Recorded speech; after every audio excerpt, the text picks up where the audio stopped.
안녕하세요. 원불교 대장간입니다. 우리는 매일 아침 일원상 앞에 서서 오늘 하루도 일원상 닮아가는 공부 잘 하겠습니다 하고 심구를 올리고, 저녁이면 오늘도 일원상 닮는 공부하게 해주셔서 감사합니다 라고 심구를 올립니다.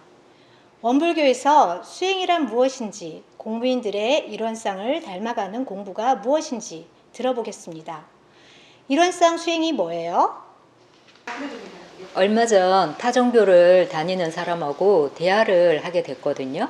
근데 그 사람이 제가 이제 원불교를 믿는 줄 알고, 당신네 종교는 믿기만 하면 모든 죄가 사해지고 은혜를 받게 되는데, 우리 원불교는 자기가 직접 행으로도 닦아야 되고, 또 그렇게 하고 나서 또 윤회를 하게 되니까 종교 생활이 너무 힘들다고 하는 거예요. 그러면서 당신네 종교는 믿기만 하면 모든 게 해결되는 편리한 종교라고 했습니다. 이 말을 들으며, 그렇지, 우리는 신앙하는 것을 그대로 닮아가는 수행을 하는 곳이지, 이런 상을 신앙해서 내가 이런 상이 되는 종교지, 이런 상이 얼마나 강대하고 무한한 자리인지 이분이 당신이 믿는 종교의 그 신과 같은 자리임을 안다면 인정할까 하는 생각이 들었습니다. 원불교에서는 이런 상의 진리를 신앙하는 동시에 수행의 표본으로 삼으라고 했습니다. 정법의 신앙처를 바로 잡는 것이 우선 되어야 되겠죠. 정법의 신앙이 어떤 것인지는 이런 상의 신앙에서 얘기를 했습니다. 우주만유의 본원처인 이런 상의 진리는 아무것도 없으면서 묘하게 생겨나고, 나타난 것은 변화를 통해 인가로 나타나는 원리를 가지고 있습니다. 이를 우리의 마음에 대비해 보면, 마음에 분별과 주착이 없어 뚜렷하고 고요한 상태지만 경계를 따라서 분별과 주착심이 생겨나 행동으로 나타나고, 또 그것이 인가가 만들어지지요. 그래서 마음 공부를 하고자 하는 공부인은 원래 분별 주착이 없는 오직 뚜렷한 우리의 참 마음을 표준하여 이를 닦으려고, 또 이를 닮아가려고 공부를 해야 합니다. 이것이 되었을 때 경계를 대하여 마음을 제대로 사용할 수 있게 됩니다. 이를 이런 상의 수행 방법에서는 이런 상과 같이 마음을 알자고 하고, 또 이런 상과 같이 마음을 양성하자고 하고, 이런 상과 같이 마음을 사용하자고 합니다. 우리 공부인들은 일원상 수행을 생활 속에서 어떻게 하고 있는지 5분의 이야기를 들어보겠습니다. 일원상을 채받기 위해서 좌선과 연불을 해요. 좌선은 주로 혼자서 하고, 연불은 공부인들과 매일 저녁 영상으로 함께하고 있어요. 청정한 그 자리를 표준하여 좌선을 할 때는 의식을 단정과 호흡에 주하고, 연불을 할 때는 소리에 주해요. 잡념이 생겨서 나도 모르게 끌려가지만 작정하고 그 자리에 주하다 보면 다시 그 자리를 돌아오게 되더라고요. 그렇게 일원상에 주해 있는 훈련을 하니 일상에서 작정하면 상대방과 말을 할 때 가끔은 그 소리를 연불 소리로 듣게 돼요. 일원상 자리를 알게 되니 실생활에서 경계가 올 때 그 자리를 챙기려고 해요. 물론 많이 놓치고 살지만 알아차렸을 때는 그 자리를 확인하고 고요한 그 자리에서 치사를 하려고 해요. 어떤 날은 내가 일원상을 하루 종일 놓쳤구나 하고 저녁에 깨달을 날도 있어요. 그런 날은 내일은 꼭 일원상을 회복해야지 하고 다짐을 해요. 앞으로 일원상을 회복하는 횟수를 늘리려 하고, 일원상을 유지하는 시간도 길게 하려고 노력합니다. 아침에 출근하면서 오늘 하루도 수행이 시작되는구나 하며 수행을 다짐하는 말을 저에게 합니다. 그리고 사람들을 만나면 저의 일원상이 드러난 만큼 사람들을 대하게 되고, 제 마음과 딱 맞는 사람을 만나게 되는 것 같아요. 퇴근 후에는 오늘 하루 참 수행 잘했다 라고 저를 다독여주고 싶은 마음에 열심히 노력을 하고 있습니다.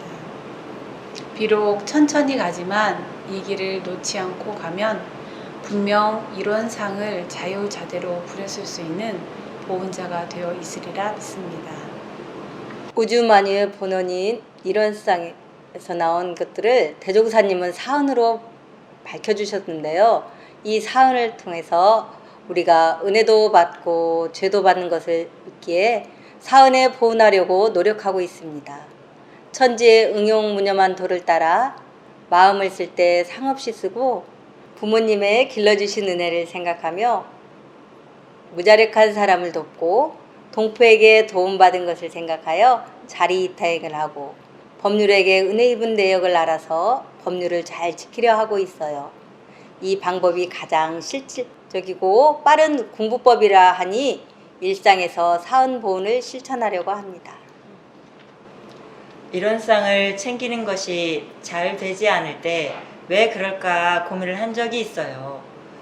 그때 법문을 접하게 되었는데 정산 종사님께서 너의 서원이 바르게 세워졌는가 점검하라고 하셨어요. 그래서 저의 서원을 반조해보고 다시 마음을 잡았습니다. 공부인들이 이야기를 나누다 보니 실행이 쉽지 않다고 하는데 그것이 믿음이 약해서일까요? 수행력이 약해서일까요? 한번 들어보겠습니다. 이론상에서 나온 인과를 믿는다고 생각했는데 일상에서 해로운 일이 생기면 그것을 잘 수용하지 못해요. 이것을 제가 이론상 진리에 대한 믿음이 약해서인지 수행력이 부족해서인지 분명하지 않을 때가 많아요. 인과라는 것이 어떤 것이든 원인에 따라 결과가 나아진 것을 말하잖아요. 그러면 어떤 상황이든 당연한 결과를 보고 내게 해가 되든 복이 되든 다 수용하게 돼요. 해가 되는 것도 수용을 하려면 그때 청정한 마음을 챙겨서 수용하는 힘을 내야겠지요? 그러니 수행력이 약해서 그런 것 같아요. 제가 보기에는 신앙심이 약해서 수용이 되지 않는 것 같아요. 인과가 진리임을 확연히 알면 어떤 것이든 다 수용할 것인데 인과에 대한 이해가 부족해서 일상에서 이런 일이 생길 때 인과임을 알지 못하는 거죠. 알지 못하니 신앙심이 생기지 않은 거죠. 정산 종사님께서 믿지 않으면 닦지 못하고 닦지 않으면 믿음이 참되지 못하다고 하셨습니다. 신앙이 없으면 잊게 하고 약하면 강하게 하도록 하고 수행력 또한 사막을 안다고 키워지는 것이 아니라 실생활에서 수행을 해야 힘이 키워집니다. 신앙심과 수행력은 새 양 날개와 같다고 봅니다. 그러니 둘 다 키워야겠지요. 이론상의 수행, 이론상 신앙과 수행은 이론상을 알고 이론상을 챙겨서 사용하는 것이 우리 공부인들이 해야 할 수행임을 말해 주었는데요. 대종사님께서는 그 공부 방법으로 11가지 과목을 일러주셨습니다. 우리는 이것을 각자에게 맞게 잘 활용하여 이론상을 채받아서 그 유력을 낮출 수 있도록 해야 하지 않을까요? 일상생활에서 어떻게 나타나는지 사언을 통해 하나씩 알아보도록 해요.